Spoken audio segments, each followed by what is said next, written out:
বিসমিল্লাহির রহমানির রহিম। আসসালামু আলাইকুম। কেমন আছেন আপনারা সবাই? আলহামদুলিল্লাহ আমি ভালো আছি। আজকে আপনাদের মাঝে আমি নিয়ে আসছি ছোলা রান্নার রেসিপি। তো ছোলা রান্না তৈরি করতে আমাদের যা যা লাগবে, এখানে আমার 250 গ্রামের মতো ছোলা নেওয়া আছে। সেদ্ধ করা ছোলা আমি লবণ দিয়ে আমি এটাকে ভালোভাবে সিদ্ধ করে নিয়েছি। এই যে দেখুন অনেকটা নরম হয়েছে আমার ছোলা সিদ্ধটা। এখানে আমি এটাকে ভালোভাবে ধুয়ে নিয়েছি, সেদ্ধ করে ধুয়ে নিতে হবে। এবং তার সাথে আমি কিছু পরিমাণ আলু এরকম ছোট ছোট কিউব করে আলুগুলো কেটে নিয়েছি। এই আলু কিউবগুলো আমি এর মধ্যে ব্যবহার করব। আর লাগবে এখানে আধা চামচ করে এখানে ধনিয়ার গুঁড়ো আছে, আধা চামচ হলুদের গুঁড়ো, 1 চামচ ভরে লাল মরিচের গুঁড়ো, আধা চামচ জিরার গুঁড়ো, তেজপাতা নিয়েছি ছিঁড়ে, কাঁচামরিচ এবং পেঁয়াজ একত্র করে আমি কেটে নিয়েছি, আদা রসুন বাটা আধা চামচ। আর এখানে টমেটো আমি পাকনা টমেটো নিয়েছি, এখানে 2টো টমেটো আছে, টমেটো দেব, স্বাদ মতো লবণ এবং তার সাথে লাগবে পুদিনা পাতা। আপনার চাইলে ধনিয়া পাতাটাও এর মধ্যে দিয়ে নিতে পারেন। তাহলে চলুন আপনাদেরকে ছোলাটা রান্না করে দেখাই। এখন আমি চুলার কাছে চলে আসলাম। আমি একটা কড়াই দিয়ে দিয়েছি। বিসমিল্লাহির রহমানির রহিম। পরিমাণ মতন আমি এখানে তেলটা দিয়ে নেব। তেলটা দিয়ে দিলাম। এখন আমি এর মধ্যে সর্বপ্রথমে যা করব, কেটে রাখা কাঁচামরিচ আর পেঁয়াজ যেটা আছে সেটা এর মধ্যে এখন আমি দিয়ে দিব। বিসমিল্লাহির রহমানির রহিম।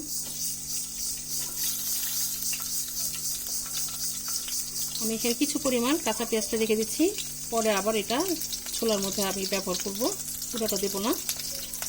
আর সাথে আমি তেজপাতাটা দিয়ে দিচ্ছি। তেজপাতাটা আমি এখন এটাকে ভালোভাবে হালকা একটু নরম করে ভেজে নেব, লাল করার প্রয়োজন নেই।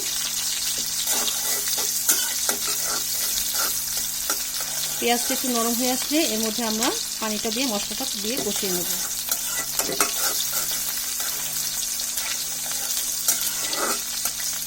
হালকা একটু নরম হয়ে আসুক।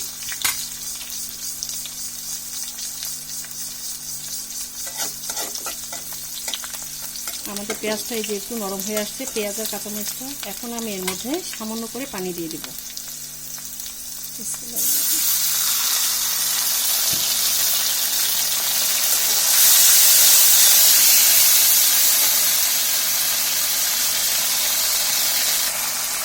এখন আমি এর মধ্যে আমাদের যে মশলাগুলো নেওয়া আছে, হলুদ, লবণ, যে মশলাগুলো আছে সেগুলো আমরা এর মধ্যে এখন দিয়ে দেবো। জিরাটা সবার পরে আমরা ব্যবহার করব। এখন আমি বাকি মশলাগুলো দিয়ে দিচ্ছি এর মধ্যে। মরিচ, হলুদ, ধনিয়া, তার সাথে লবণ, স্বাদ মতো লবণ নেওয়া আছে, সেটাও দিয়ে দিলাম। আর এখানে আমার আদা রসুন বাটা আছে, সেটাও দিয়ে দিচ্ছি। এখন মশলাটাকে ভালোভাবে কষিয়ে নেব।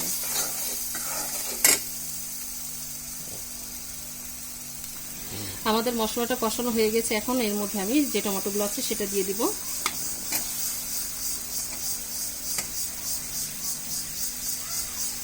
টমেটোটা দিলে অনেকটা মশলা ঘন হয়, টেস্টটা অন্যরকম হয়ে যায়।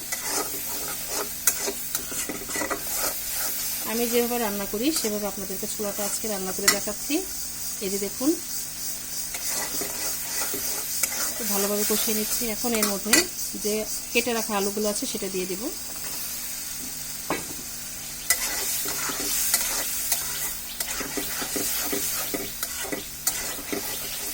এখন এর মধ্যে ছোলাগুলো যে আছে সেটাও দিয়ে দিচ্ছি।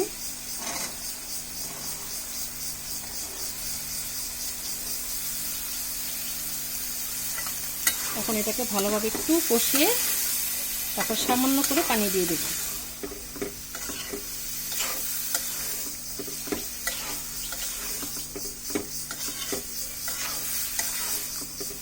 এখন এর মধ্যে সামান্য, খুবই সামান্য করে পানি দিয়ে দিব, যেহেতু এটা অনেকটা ভুনা ভুনা হবে, একটু গ্রেভিও থাকবে।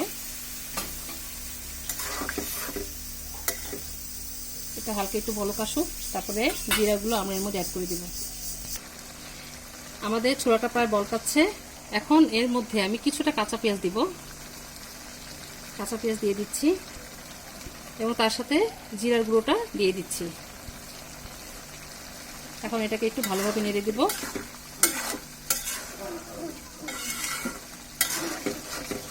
সামান্য একটু পানিটা যখন টেনে আসবে, সব শেষে আমরা যে পুদিনা পাতা আছে সেটা আমরা এর সাথে দিয়ে অ্যাড করে দেব। পুদিনা পাতা দেওয়ার সাথে সাথে আমরা দিয়ে পরে নামিয়ে ফেলবো, তারপরে আর বেশিক্ষণ রাখার প্রয়োজন নেই। তাহলে এটা একটু টেনে আসা পর্যন্ত আমরা অপেক্ষা করি। আমাদের ছোলার পর পানিটা টেনে আসছে। এখন আমি এই পর্যায়ে যে পুদিনাটা আছে সেটা দিয়ে দিব। হাতে একটু ছিঁড়ে দিচ্ছি আমি।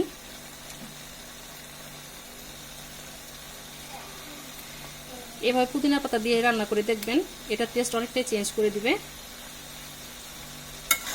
এখন এটাকে ভালোভাবে নাড়াচাড়া দিয়ে দিচ্ছি। এই যে দেখুন অনেকটা গ্রেভি হয়ে গিয়েছে। এই যে দেখুন আমার ছোলা রান্নাটা কমপ্লিট। তৈরি হয়ে গেল আমাদের মজাদার ছোলা রান্নার রেসিপি। মাশাআল্লাহ, আলহামদুলিল্লাহ, দেখুন দেখতে কত ভালো লাগছে। এটা কিন্তু অসাধারণ মজা।